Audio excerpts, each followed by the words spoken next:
ये कल हम लोगों ने लॉन्गिट्यूडिनल वेव जो है वो सीखा था कि लॉन्गिट्यूडिनल वेव कैसे प्रोपेगेट होती है।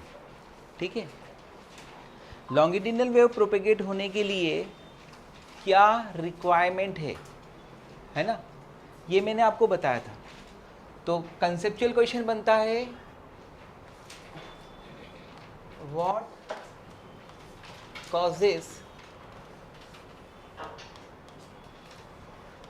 प्रोपेगेशन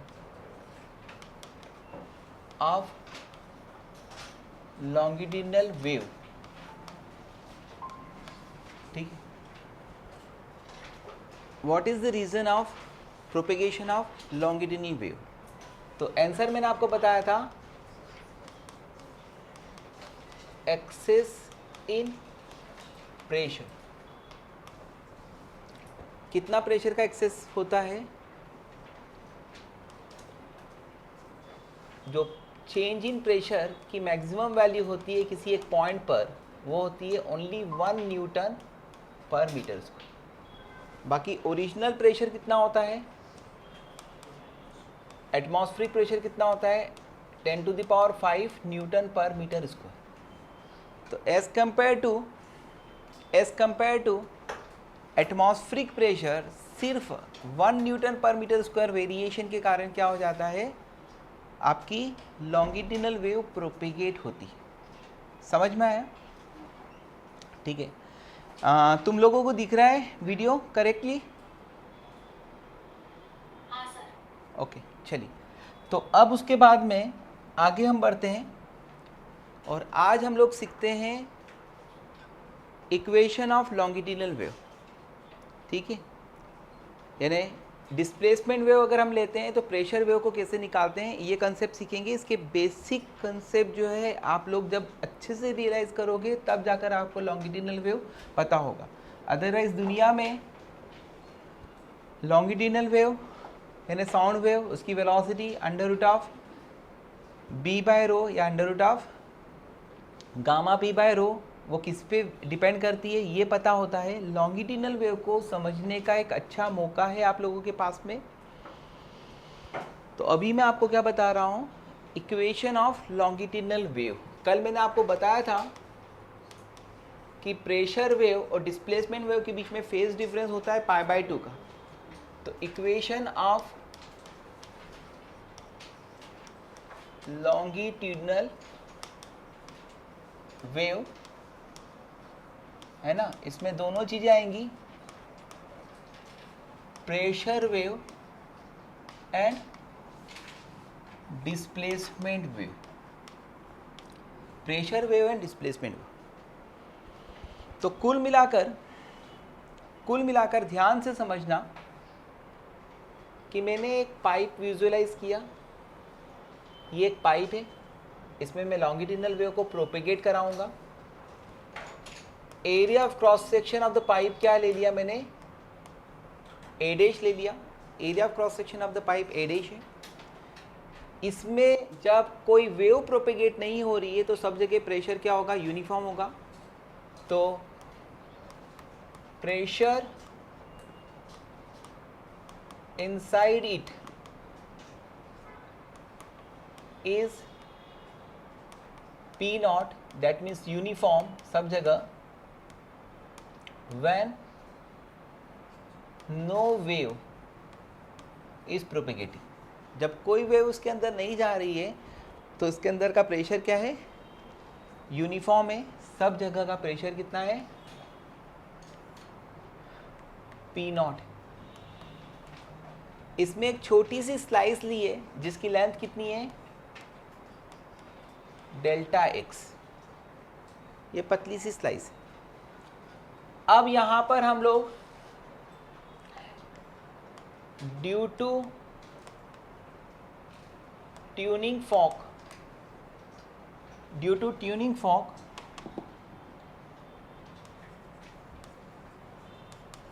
और ड्यू टू पिस्टन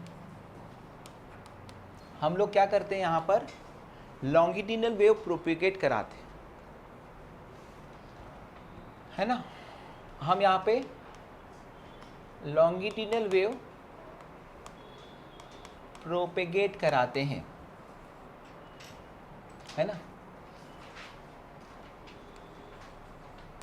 तो उसके लिए क्या करना होगा कि ये वही पाइप है, area of cross section A dash है, either we have to bring a sounded tuning form like this.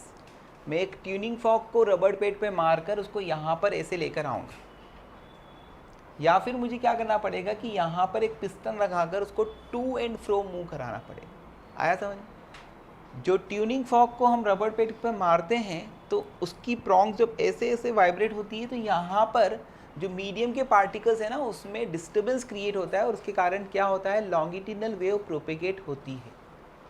आया बेटा समझ में? अब लॉन्गिट्यूडिनल वेव अगर प्रोपेगेट हो रही है तो ये जो मेरा एक स्लाइस थी, इस स्लाइस का नाम क्या दे देता हूँ मैं, एमेन। ये स्लाइस जो है इसका मतलब ये है कि यहाँ पर जितने भी पार्टिकल्स हैं वो क्या हो जाएंगे, डिस्टर्ब हो जाएंगे, ये नई लोकेशन पर आएंगे। एन वाले पार्टिकल्स भी क्या हो जाएंगे, डिस्टर्ब हो जाएंगे, ये नई लोकेशन पर आ जाएंगे। समझ में?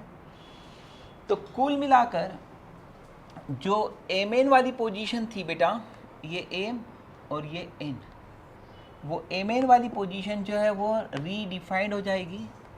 एम कहाँ पर आ जाएगा, एम डैश पर, एन कहाँ पर आ जाएगा, एन डैश पर। Got it? ओके। तो यहाँ पर एम और एन में क्या हुआ, डिस्प्लेसमेंट हुआ, है ना। इससे इसका डिस्प्लेसमेंट अगर y हुआ है तो इसका डिस्प्लेसमेंट कितना होगा, y प्लस डेल्टा y। ठीक है। इससे यहाँ पर क्या हुआ, increase in volume of slice. Slice का वॉल्यूम बढ़ गया। पहले स्लाइस का वॉल्यूम था, इनिशियली इसका वॉल्यूम था ए डैश डेल्टा एक्स,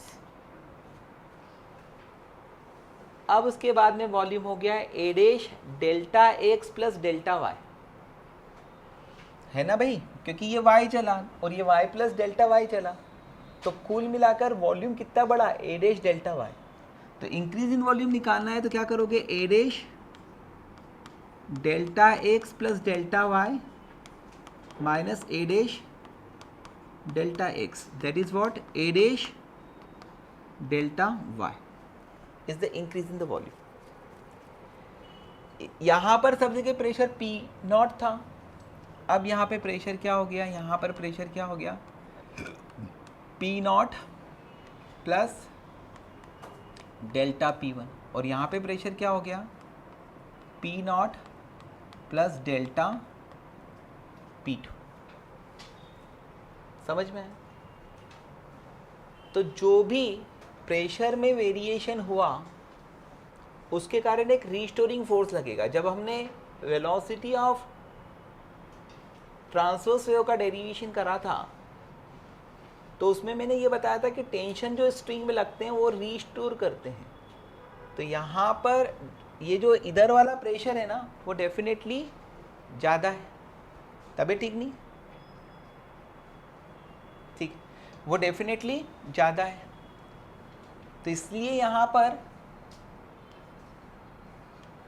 वॉल्यूम बढ़ गया टोटल, तो क्या करेगा कि वो वापस से अपनी इनिशियल पोजीशन पर आएगा ना, क्योंकि मीडियम जो है उसका नेट ट्रांसफ़र नहीं होता है, वो वापस से अपनी जगह पर आएगा। तो यहाँ पर मुझे यहाँ पर पहले ये दिखाना पड़ेगा कि फाइनल वॉल्यूम ये हुआ, ठीक है। तो यहाँ पर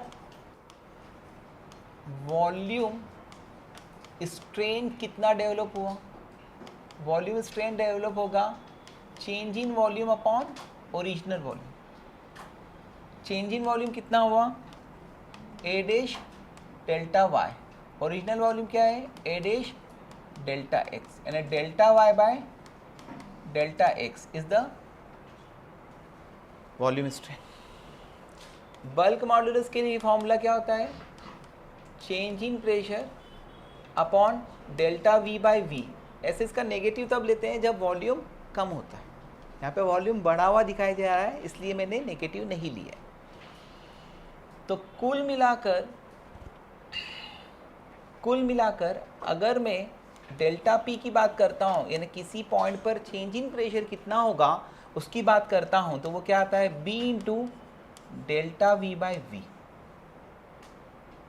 अब यहाँ पर इक्वेशन ऑफ डिस्प्लेसमेंट वेव जो है वो हम लोग पार्टिकल का displacement along the direction of propagation of wave होता है। पार्टिकल का डिस्प्लेसमेंट किधर हो रहा है, इधर हो रहा है। वेव भी किधर जा रही है, इधर जा रही है। हालांकि वेव ऐसे नहीं जाती है, ऐसे ट्रांसवर्स वेव जाती है। पार्टिकल का डिस्प्लेसमेंट ऐसा हो रहा है और वेव भी उसी डायरेक्शन जाती है। ट्रांसवर्स वेव को हम y is equal to A sine K X minus omega T से डिनोट करते हैं, ठीक है। लेकिन लॉन्गिट्यूडनल वेव का डिस्प्लेसमेंट किससे बताया जाता है, जाई। जाई का मतलब है डिस्प्लेस, जैसे यहाँ का जो पार्टिकल था वो नई लोकेशन में कहाँ आया, यहाँ पर आया, तो ये जाई को डिनोट करेगा। लेकिन मैं उसको y से ही डिनोट करता हूँ। इरोडो वगैरह में देखोगे तो आपको जाई दिया होगा, मैं उसको y से ही डिनोट करूँगा, ठीक है। समझ में आया यहाँ पर। तो कुल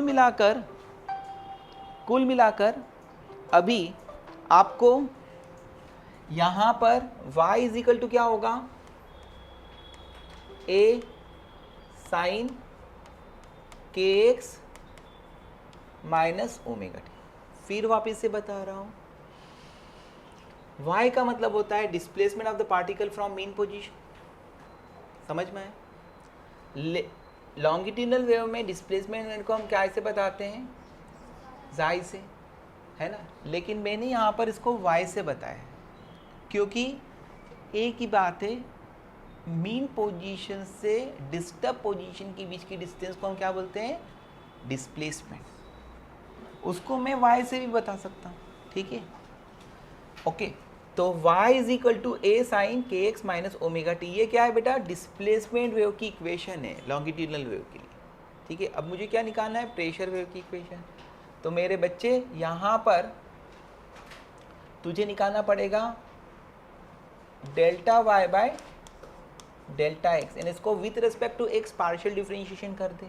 ए साइन का क्या होगा पुत्र, कॉस के एक्स माइनस ओमेगा टी, और फिर K X minus omega T का with respect to X partial differentiation is only K, okay. ये वैल्यू जो है वो क्या है, b into delta Y by delta X की वैल्यू क्या है, ये D Y by D X. आया समझ में।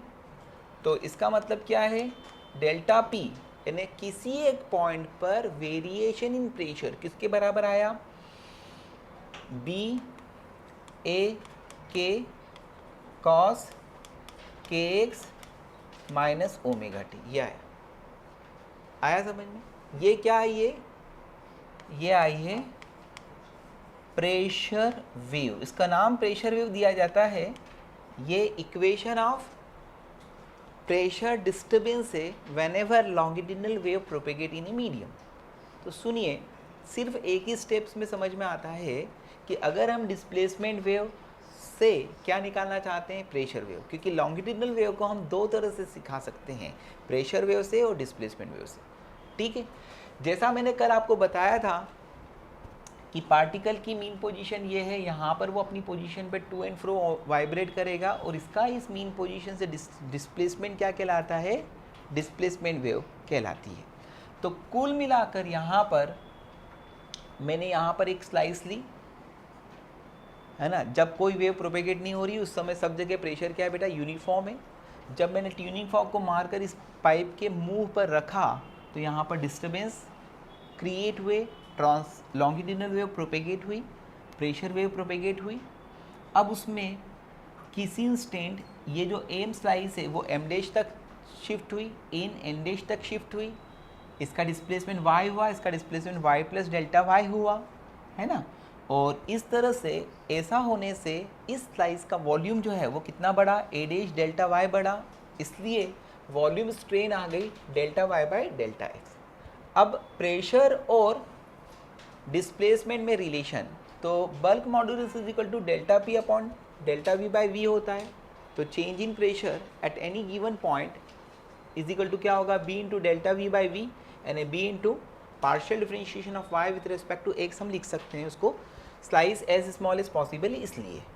तो y इज इक्वल टू ये आया, ये है डिस्प्लेसमेंट वेव की इक्वेशन है ना लॉन्गिट्यूडिनल वेव में, और ये आई है आपकी प्रेशर वेव की इक्वेशन। तो जस्ट सिंपल चीज़ है और वो किस पे डिपेंड करती है, इस कंसेप्ट के ऊपर। अब यहाँ से आपके रिजल्ट्स बनते हैं, ठीक है। तो रिजल्ट क्या है, रिजल्ट क्या है, phase difference between pressure wave and displacement wave is pi by 2। आया समझ, क्योंकि प्रेशर वेव क्या थी, प्रेशर वेव क्या है, बी ए के कॉस के एक्स माइनस ओमेगा टी, और डिस्प्लेसमेंट वेव क्या है, ए, ठीक है, sign K X minus omega T. अब उसके बाद में यहाँ पर प्रेशर का वेरिएशन जो है उसकी मैक्सिमम वैल्यू किसके बराबर है, बी ए के बराबर। प्रेशर का variation, pressure maximum pressure change कितना आया, बी ए के, प्रेशर एम्पलीट्यूड ये है ना। तो प्रेशर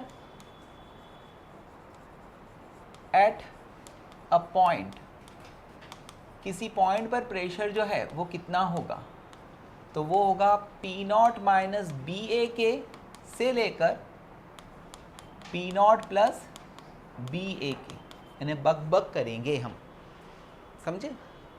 ये वैल्यू जो है वो क्या होती है, 10⁵ newton per metre square, and ये बग जो है सच में बक है तुम्हारी, और ये इसकी वैल्यू बहुत कम है ना। आया समझ में, 1 न्यूटन पर मीटर स्क्वायर। तो ये दूसरी रिजल्ट आई, ठीक। ये आया आपका कंसेप्ट ऑफ लॉन्गिट्यूडिनल वेव, जो मैंने आपको कहा था थोड़े दिन पहले कि लॉन्गिट्यूडिनल वेव के कंसेप्ट जो है वो मैं एक साथ कराऊंगा। पहले मैंने वेलोसिटी के लिए फॉर्मूला देकर उसका डेरिवेशन नहीं बताया था, अभी इसके बाद में लॉन्गिट्यूडिनल वेव की वेलोसिटी √b/ρ होती है, उसका डेरिवेशन अपन करने जा रहे हैं, ठीक है। चलिए कॉपी कर लीजिए। अब कंसेप्ट है वेलोसिटी ऑफ लॉन्गिट्यूडिनल वेव, इसका डेरिवेशन सीख रहे हैं हम लोग, वेलोसिटी ऑफ लॉन्गिट्यूडिनल वेव। आपको मैं बहुत पहले इसका यूज़ बता चुका हूँ, v is equal to √b/ρ, लेकिन इसका डेरिवेशन देख रहे हैं, वेलोसिटी ऑफ लॉन्गिट्यूडिनल वेव, ठीक है।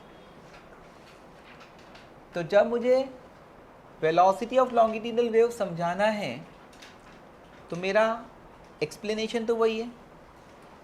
यहाँ पर मैं बात करूँगा जब ये स्लाइस m से mn से m' हो गई, तो यहाँ पर रीस्टोरिंग फोर्स एक्ट होगा। तो restoring force is equal to क्या होगा पुत्र, restoring force is equal to क्या होगा, फोर्स इज इक्वल टू क्या होता है, change in pressure into area. यहाँ पे नेगेटिव लगा दीजिए। तो restoring force is equal to M point पर प्रेशर है P0 plus delta P1, N point पर प्रेशर हो गया P0 माइनस डेल्टा P2। तो चेंज इन प्रेशर क्या होगा, delta P2 minus delta P1 into A dash. आया समझ, यानी यहाँ पर ये क्या आया, चेंज इन प्रेशर है, ये चेंज इन प्रेशर का चेंज हुआ ना। तो यहाँ पर restoring force is equal to क्या होगा, mass of slice mn into acceleration is equal to minus of d of change in pressure into A dash. Mass of slice mn किसके बराबर होगा, volume into density into A को हम क्या लिख सकते हैं, एक्सेलरेशन। एक्सेलरेशन को क्या लिखेंगे यहाँ पे, d2y by dt square. Acceleration of particle है, y की जगह जाय होना चाहिए, है ना, इज इक्वल टू क्या होगा, minus A dash into D of, change in pressure के लिए फॉर्मूला था बी ए के कॉस के एक्स माइनस ओमेगा टी। ठीक, volume of the slice M in बराबर क्या होगा, area of cross section into length, that is delta X into rho into D two Y by D T square is equal to क्या आ गया, minus A dash, इसका derivative with respect to x, क्योंकि ये change in pressure किसके along हो रहा है, एक्स के अलाउंग, तो ये क्या आएगा, बी ए के कॉस का डिफरेंशिएशन माइनस साइन हो जाएगा, तो ये प्लस हो जाएगा sign K X minus omega T, और फिर के एक्स का माइनस ओमेगा टी का, तो ये के स्क्वायर हो गया। समझे, जो जाते हैं, है ना, विथ रेस्पेक्ट टू एक्स है तो यहाँ पर डेल्टा एक्स और आएगा, डी एक्स और आएगा। ये डी है ना इसका, किसके विथ रेस्पेक्ट टू करा, एक्स के विथ रेस्पेक्ट टू, तो ये इससे ये भी कैंसिल हो गया। या rho y is equal to क्या था, a sine K X minus omega T, उसका double derivative with respect to t क्या देगा, a omega square sine K X minus omega T, ये देगा, है ना, इज इक्वल टू क्या आएगा, बी ए के square sine K X minus omega T. इसको कंपेयर करिएगा, फिर ए से ए भी निपट गया, गुड गुड गुड, है ना, आया समझ में। B by rho is equal to क्या आ जाएगा, omega square by K square, omega by K is equal to क्या होता है, वी, तो V square is equal to क्या आया, बी बाय रो, तो मजा आ गया, V is equal to under root of B by rho is the formula of velocity of longitudinal wave. Once again बहुत सिंपल है,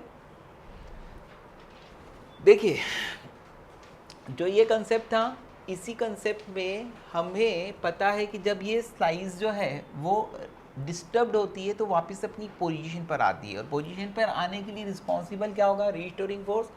restoring force is equal to change in pressure into area of the slice, है ना, area of the pipe, ये होगा, इसकी value delta of change in pressure होगा A dash. अब इसमें ए डैश इंटू जो change in pressure at any point था वो ये था, इसको डिफ्रेंशिएट करा, है ना, बी ए के कॉस का minus sign K X minus omega T, और फिर के एक्स का के डी एक्स आ जाएगा। ठीक, यहाँ पर mass of M N into acceleration उसकी वैल्यूज रखी और इसको सिंप्लीफाई करा तो वेलोसिटी की ये वैल्यू आई है। तो velocity of the longitudinal wave is equal to क्या है, under root of B by rho. ठीक है, आप ध्यान से कॉपी कर लीजिए। यस, नेक्स्ट मामला आपका शुरू है, एक सिंपल सा कंसेप्ट है, इसका बेस्ड क्वेश्चन जो है वो आएगा, लेकिन आपको फार्मूला आएगा तो आपको आएगा एग्जाम में, इसलिए नेक्स्ट कंसेप्ट है intensity of longitudinal wave. Intensity of longitudinal wave, इसके लिए फार्मूला हम लोग वही यूज़ करते हैं, मतलब क्या कि इंटेंसिटी के लिए फार्मूला ट्रांसवर्स वेव के लिए क्या होता था, half rho omega square A square V, ये फार्मूला होता था intensity of transverse wave. The same formula is for longitudinal wave, half rho omega square A square V. अब लेकिन हमें यहाँ पर जो प्लेयर्स है वो चेंज हो गए, यहाँ पर ओमेगा ए और वी ये तो अगर दिए तो ये फार्मूले का यूज़ करिएगा, लेकिन यहाँ पर अपने को बी भी दिया जा सकता है, रो भी दिया जा सकता है ना, इस तरह के वैल्यूज़ चेंज हो सकते हैं। तो एक और फार्मूला हम निकालते हैं जो कि काम में आएगा, यानी उसमें प्रेशर की टर्म्स में आएगा, half rho omega square A square V, ठीक है। के इज इक्वल टू क्या होता है बेटा, ओमेगा बाय वी। तो इंटेंसिटी क्या आएगी, साथ साथ लिख सकते हो क्योंकि इजी कंसेप्ट है, rho omega square can be written as K square V square, तो K square A square V cube हो जाएगा। चेंज इन प्रेशर की मैक्सिमम वैल्यू क्या है बेटा, बी ए के, है ना। तो ए के 47 क्या बन जाएगी, delta P maximum upon B. तो इंटेंसिटी के लिए एक और चीज आपको क्या मिल सकती है, रो, यहाँ पर के स्क्वायर ए स्क्वायर की वैल्यू क्या आ जाएगी, डेल्टा पी मैक्सिमम का स्क्वायर अपॉन बोलो बेटा B square into what, V Q, ठीक है। v इज इक्वल टू क्या होता है, under root of b by rho, समझा। तो b इज इक्वल टू क्या आ जाएगा, v स्क्वायर रो, समझा। b को हटाना है मुझे अगर यहाँ पे, तो i की वैल्यू क्या आ गई, half rho delta p maximum का square upon B square will be v to the power 4 rho square and it is what, V Q. तो एक नया फॉर्मूला मिलता है इंटेंसिटी के लिए, that is what, delta P maximum का square upon 2 V rho. ये भी एक फॉर्मूला काम में आ सकता है। तो ये जस्ट एक कन्वर्शन है, उससे आपको चेंज इन प्रेशर इंटेंसिटी मिलती है, ठीक है। ये फॉर्मूले में डायरेक्ट वैल्यू रखकर क्वेश्चन आना लाजमी है। अब तुम्हें देखना है कि तुम उसको कर पाओगे कि नहीं कर पाओगे। इसके बाद में अभी मैं शुरू करने वाला हूँ स्टेशनरी वेव का कंसेप्ट। अब आपका बचा है stationary wave, beats and Doppler effect. Doppler effect last year हट गया था, अभी हम लोग देखेंगे कि उसको पढ़ाना है कि नहीं। बस 3 चीज़ें बची है। यस, अगला कंसेप्ट आपका शुरू हो रहा है स्टेशनरी वेव्स। पहले मैं स्टेशनरी वेव की डेफिनेशन बता देता हूँ क्या है, फिर उसके बाद में आप लोगों को स्टेशनरी वेव प्रोड्यूस कराने के लिए जो रिक्वायरमेंट चीज़ें, उसके लिए आपको reflection of the wave from free and and fixed and, ये वाला कंसेप्ट मैं समझाऊंगा। तो अभी हम डेफिनेशन समझ लेते हैं।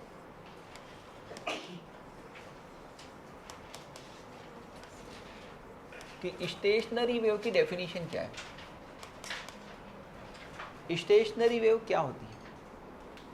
तो जब दो वेव्स दोनों आइडेंटिकल हो, दोनों क्या हो, आइडेंटिकल हो, दोनों के एम्पलीट्यूड सेम हो, दोनों की फ्रीक्वेंसी सेम हो, दोनों सेम नेचर की हो। नहीं तो क्या होता है, कई बार कोई बच्चा पूछता है कि सर दोनों वेव सेम है, लेकिन एक लॉन्गिट्यूडनल वेव और एक ट्रांसवर्स वेव है, अगर इन दोनों के प्रोपेगेशन से क्या स्टेशनरी वेव प्रोड्यूस होगी, तो नहीं होगी।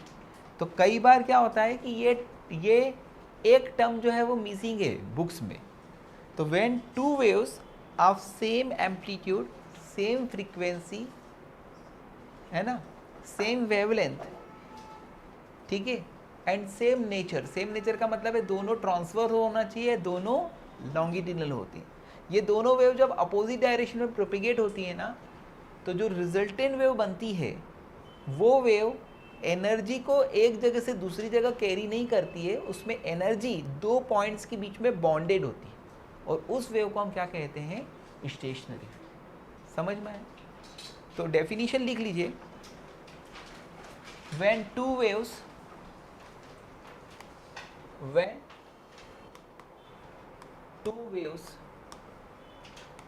of same amplitude,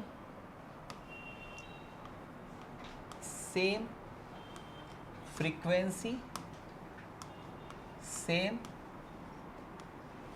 wavelength, ये सब सेम हो गए तो वेलोसिटी भी सेम हो जाएगी, है ना। and most important, same nature are propagate in a medium in opposite direction, are propagate in a medium in opposite direction, then due to their superposition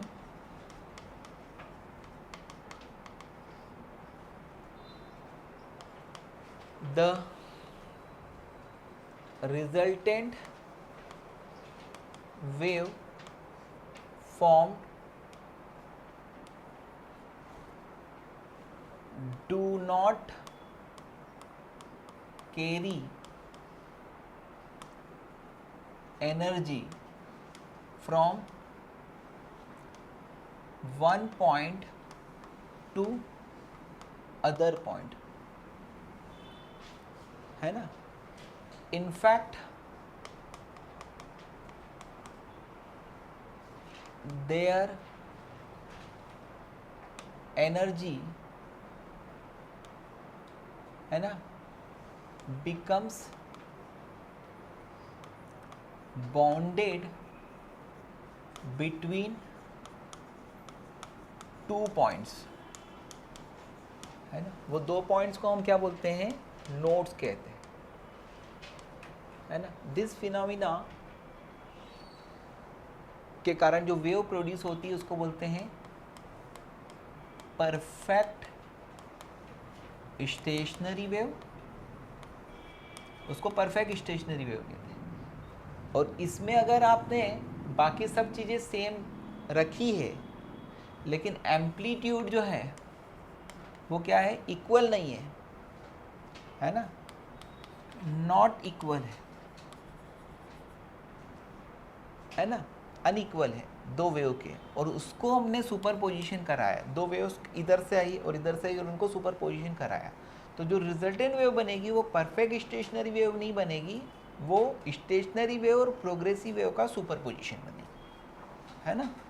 तो वो अगर एम्पलीट्यूड इक्वल नहीं है तो ये क्या बनती है, जो रिजल्टेंट वेव, तो रिजल्टेंट वेव बनती है superposition of what, progressive wave plus stationary wave, है ना. इसको समझाया जा सकता है लेकिन मेनली आपको स्टेशनरी वेव में परफेक्ट स्टेशनरी वेव अच्छा खासा है सिलेबस. तो ये तो हुई डेफिनेशन कि दो दोस्त जो हैं वो दोनों अपोजिट डायरेक्शन में जा रहे हैं और दोनों मिलेंगे, सॉरी दोस्त नहीं, वेव्स, है ना, और एक जैसे हैं दोनों, और जब दोनों मिलेंगे तो स्टेशनरी वेव प्रोड्यूस होगी. लेकिन यहाँ पे क्वेश्चन ऐसा उठता है कि ऐसी दो वेव्स कैसे प्रोड्यूस कराएंगे जो बिल्कुल एक जैसी हो, है ना, और अपोजिट डायरेक्शन में प्रोपिगेट हो. तो ऐसी वेव को प्रोड्यूस कराने का तरीका जो होता है ना, वो क्या होता है कि हम लोग जब एक वेव का रिफ्लेक्शन होता है फ्रॉम फ्री एंड या फिक्स्ड एंड किसी स्ट्रिंग में, तो उससे इस टाइप की वेव प्रोड्यूस होती है. तो अब मेरा अगला कंसेप्ट जो है ना वो ये है कि मैं आपको reflection of a wave from free and fixed and बताऊं. वो क्यों बता रहा हूँ कि production of this type of wave, same type of wave जो है वो प्रोड्यूस करने का ये तरीका है. इतना कॉपी कर लीजिए, फिर अपन आगे करते हैं. तो अभी हम सीख रहे हैं एक important concept, reflection of a wave from fixed and. Reflection of A wave from fixed and. ठीक है, ध्यान से देखना, ध्यान से समझना, ध्यान से सुनना, ध्यान से पढ़ना, है ना.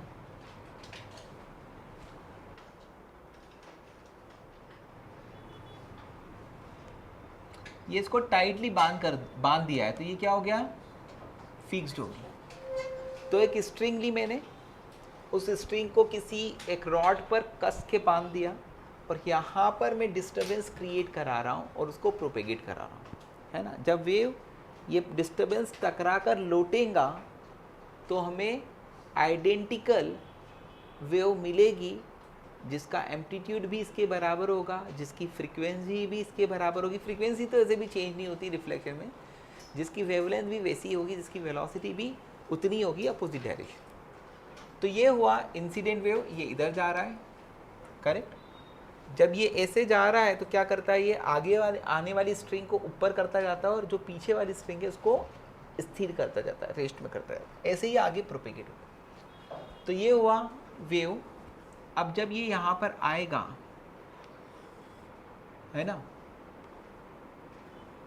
तो कुछ इस तरह का होगा, यस और नो। अभी जस्ट इंटर हुआ है घर में, दरवाजे के अंदर आया है बेटा, तबे ठीक है, ठीक।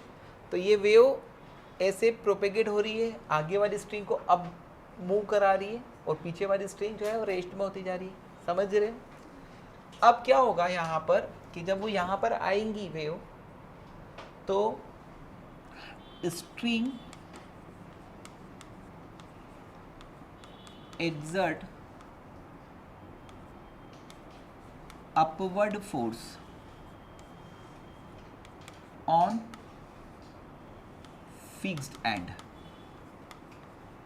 स्ट्रिंग क्या करेगी, फिक्स्ड एंड को अपवर्ड फोर्स लगाएगी, यस और नो, है ना। ये जो फिक्स्ड एंड है वो क्या है, फिक्स्ड एंड इज फिक्स्ड, ये भी अच्छी बात है, fixed end is fixed. Therefore Newton third law से it exerts equal and opposite force on string। तो फिक्स्ड एंड जो है वो फिक्स है ना। अगर मैं वॉल को ऊपर पुश कर रहा हूँ तो वॉल मुझे नीचे की तरफ प्रेस कर रही है कि नहीं। तो यहाँ पर स्ट्रिंग एंड को ऊपर पुश ले जाने की कोशिश करेगी, तो क्या करेगा, एंड जो है वो स्ट्रिंग को नीचे लाने की कोशिश करेगा, नीचे इक्वल एंड अपोजिट फोर्स लगाएगा। और इस तरह की जो प्रोसेस होती है उसके कारण, जैसे अगर मैं एक स्ट्रिंग को ऊपर से नीचे ले जाता हूँ तो डिस्टर्बेंस इससे क्रिएट होती है। यहाँ पर उल्टा फोर्स लग रहा है ना, तो जो रिफ्लेक्टेड पल्स निकलेगा वो इन्वर्टेड निकल जाएगा। आया क्या समझ में। स्ट्रिंग को मैं ऐसे ऊपर से नीचे ले आऊँगा तो कैसा पल्स क्रिएट होगा, ऐसा। लेकिन यहाँ पे अपोजिट फोर्स लग रहा है, किस पर, कौन लगा रहा है, फिक्स्ड है, तो उसके कारण जो पल्स निकलेगा वो कैसा निकलेगा, अपोजिट, है ना। उसको समझाता हूँ, देखिए। तो ये यहाँ पर आया, ठीक है, समझ गए। थोड़ी देर बाद थोड़ा और आगे बढ़ेगी, ये देखो एक एक चीज़ समझो, है ना। थोड़ा ये पल्स आगे बढ़ेगा, कि यहाँ पर थोड़ा सा आगे बढ़ाया तो ये कुछ इस तरह का डायग्राम दिखेगा।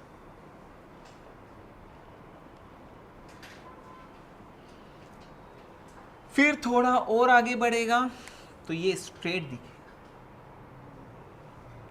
ये जा रही है, ये जा रही है, ये जा रही है, अब लौट के आ रही है, यानी आगे जो दिखेगा वो कैसा दिखेगा।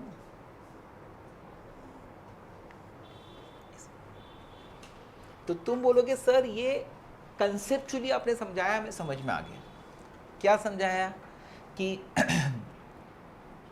जो स्ट्रिंग है वो इसको ऊपर की तरफ फोर्स लगा रही है, वो स्ट्रिंग पे डाउनवर्ड फोर्स लगा रहा है, डाउनवर्ड फोर्स लगाने के बाद में जो है वो इन्वर्टेड पल्स मिलेगा। ये ओवरऑल अपने को समझ में आया।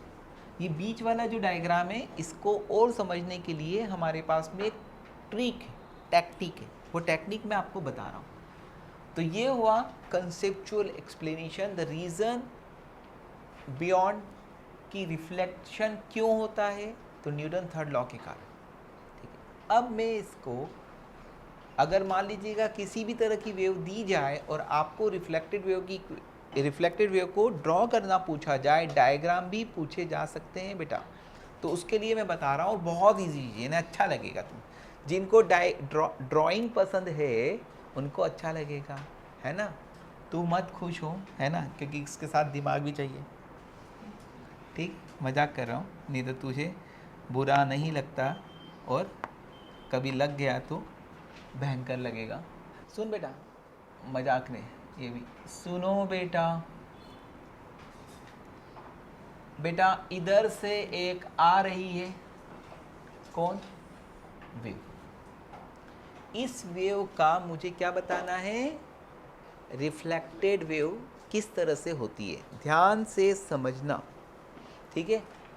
तो जब ये आ रही है ना, तो इसका एक ही लाइन में एक्सप्लेनेशन है कि this is the superposition of incident wave with a inverted reflected wave coming from the other side, and that is the mirror image of this, है ना।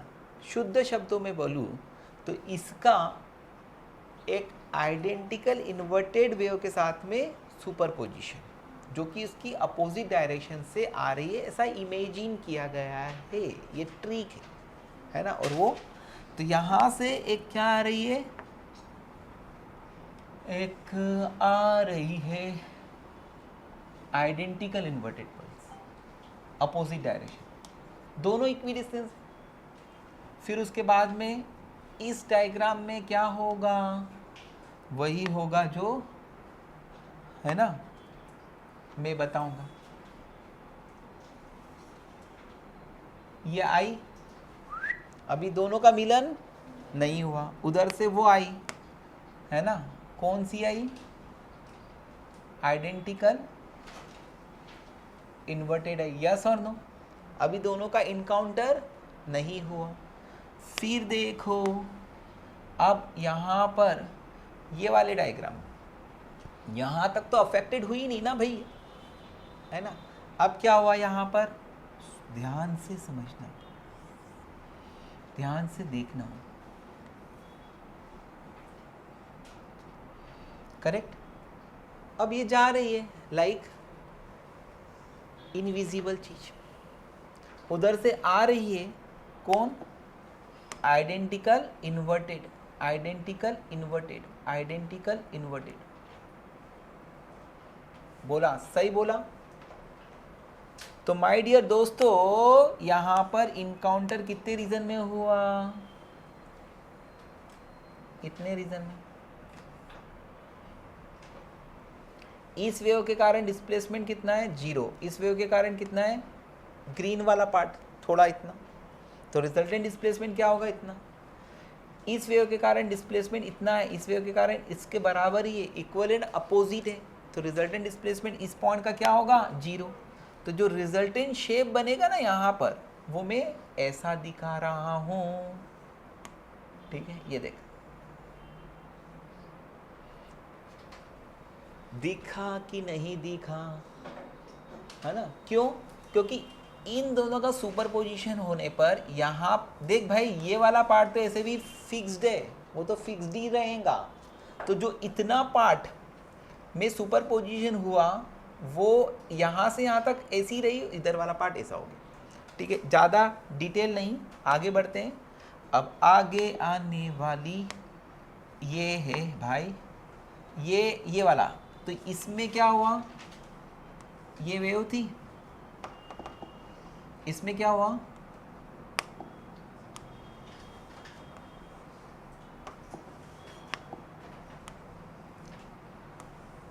यस, यहां पर ये आधी जा चुकी है इंसिडेंट, और उधर से आधी आ चुकी है, दोनों का आधा आधा, है ना। और ये दोनों देखो, जहां पे भी मिल रहे हैं, दोनों क्या है? इक्वल एंड अपोजिट है, तो रिजल्टेंट डिस्प्लेसमेंट क्या हो जाएगा? स्ट्रिंग कैसी दिखेगी? 0 स्ट्रिंग। फिर उसके बाद में ये जो इधर वाली है वो उधर चले गई, जाती नहीं है, एक टेक्निक है। तो क्या हुआ, ग्रीन वाली उधर चले गई, उधर से पिंक वाली आ गई। समझ गए बेटा? तो जो इसके इधर वाला रीजन है वही दिखता है ना यार। तो उसका एक्सप्लेनेशन के लिए टेक्निक क्या है? What is technique? It is superposition of incident wave with identical inverted wave coming from other side। बस कर लीजिए कॉपी। यस, तो अभी आखिरी कंसेप्ट है reflection of the wave from free end, from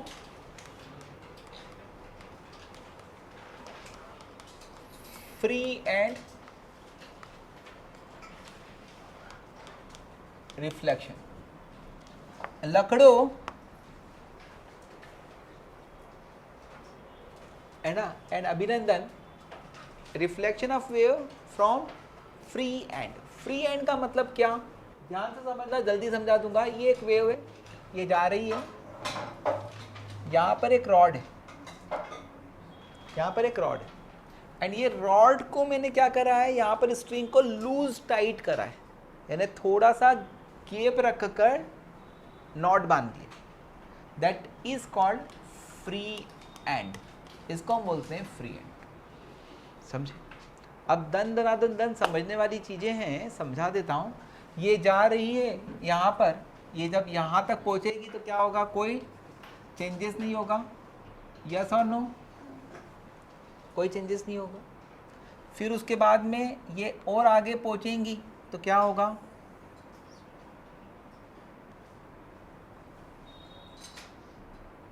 ये ऐसा होगा, समझा दूंगा मैं।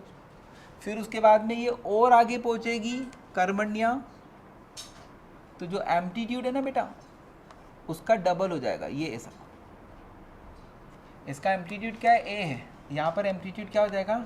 2 है। और फिर उसके बाद में जब ये यहाँ से रिटर्न होगी तो ये AC होगी। ये जा रही है, ये जा रही है, ये जा रही है, ये भी जा रही है ना? तो यहाँ पर ऐसा 1 by 1 पिक्चराइजेशन ऐसा होता है। ठीक, अब यहाँ पर जब ये, आपको पता है कि जब वेव आ रही है तो वो क्या करती है? आगे वाले को उठाने की कोशिश करती है। पिछली बार फिक्स था तो उसने क्या करा? इसको दबाने की कोशिश करी न्यूटन थर्ड लॉ से, है ना? अब यहाँ पर क्या है, हमारा एक्सप्लेनेशन होगा कि free end is free to move. Free end क्या है? Free to move. Therefore it rises up, इसलिए फ्री एंड उठता है। till entire kinetic energy converted into elastic potential energy। तो ये फ्री एंड कब तक उठता है? जब तक कि काइनेटिक एनर्जी के कारण, वो मोशन के कारण उठ रहा ना, तो जब तक कि उसकी काइनेटिक एनर्जी किस में परिवर्तित नहीं हो जाती है? पोटेंशियल एनर्जी में कन्वर्ट नहीं हो जाती है, कन्वर्टेड इनटू पोटेंशियल एनर्जी। बस ये एक्सप्लेनेशन ध्यान रखिए। In that case maximum displacement of free and becomes 2A, and after that वो 2A पर पहुंच गया। अब उसकी पोटेंशियल एनर्जी ज़्यादा है तो क्या होगा? वो रिटर्न होगा तो वो सेम टाइप की आइडेंटिकल वेव क्या देगा? बना देगा। अब इनर्शिया के कारण क्या होगा? वो वाला एंड रिटर्न होगा, है ना? पोटेंशियल एनर्जी के कारण वो एंड रिटर्न होगा, क्योंकि पोटेंशियल एनर्जी मैक्सिमाइज रहेगी तो अनस्टेबिलिटी रहेगी। और जब वो रिटर्न होता है तो आइडेंटिकल वेव प्रोपेगेट करवाता है, ऐसा हो रहा है। ये हुआ कंसेप्चुअल एक्सप्लेनेशन। अब आती है ट्रिक। तो ट्रिक ये है, बहुत अच्छे से समझिएगा, आराम से समझाता हूँ मेरे बच्चों। ये है एक वेव, ये है फ्री एंड, ठीक है।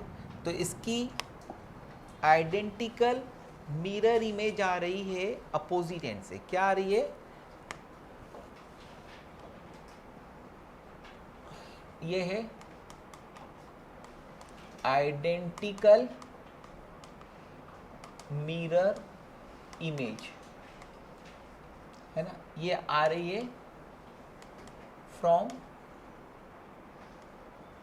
अपोजिट एंड, और इन दोनों का सुपरपोजिशन हो रहा है। इन दोनों का क्या हो रहा है? सुपरपोजिशन। तो वो यहाँ, इसका ये यहाँ, दूसरी आइडेंटिकल इधर यहाँ। अब उसके बाद में बेटा ये जब यहाँ पर पहुँच गई तो दूसरी वाली कहाँ पर है? वो भी यहाँ पर पहुँच गई, ये दोनों, करेक्ट। फिर उसके बाद में ये वाली थोड़ी आगे बढ़ी, यस और नो? तो दूसरी वाली वो भी आगे बढ़ी, ये इधर जा रही है, वो इधर आ रही है। सुपरपोजिशन कितने रीजन में हुआ? इतने रीजन में सुपरपोजिशन। इसके कारण 0, इसके कारण ग्रीन, तो ये आएगा। इसके कारण समथिंग, इसके कारण समथिंग, तो इतने पार्ट का शेप जो है वो रीडिफाइंड हो जाएगा, और इतने पार्ट का शेप जो है वो कुछ इस तरह का हो जाएगा।